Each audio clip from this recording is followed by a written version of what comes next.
Good evening, ladies and gentlemen. Today I'm here to talk about the Golden State Warriors and why Steve Kerr needs to get the hell out of this team.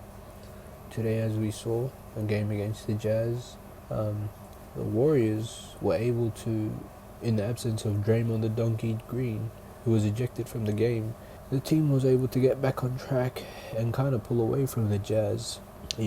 Jimmy was freed up more. Steph was knocking down shots. That third quarter, the Warriors just went ballistic, dropping 42 points. Steph accounting for half of those.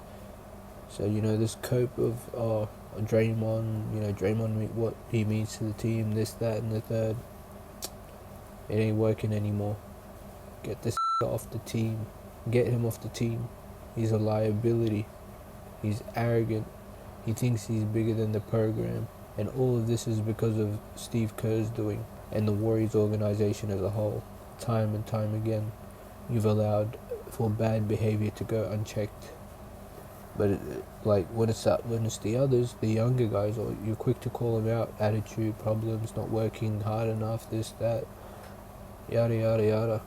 But when it's Draymond,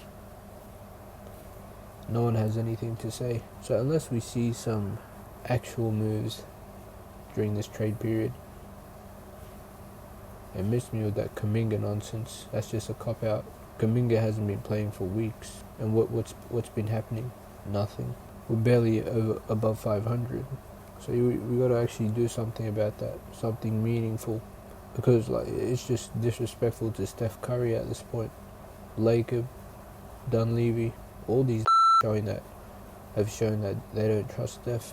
Because if you trusted your superstar who's won you 4 titles, who's single-handedly changed the fortunes of the organization, from a little unknown club in the Bay to one of the biggest sporting franchises around the globe in the last 10 years, one of the most valuable ones. That's what he's done. And you still haven't thought let me back my guy up a bit. Every other year, LeBron's getting enhancements.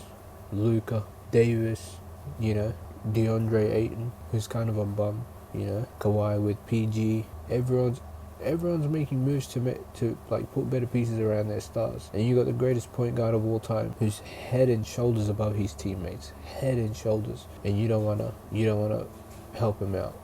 Since 2019, you haven't gone all in on him.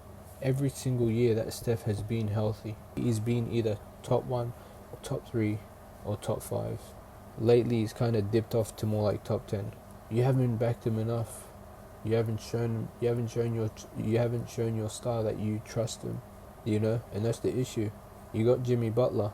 I got some. Jimmy Butler is not that good, man. Jimmy Butler is not that good. During the games I can see that he's a good player and that, And last year he showed what he can do post the All-Star break when we signed him, and there was that period where we were hardly losing games.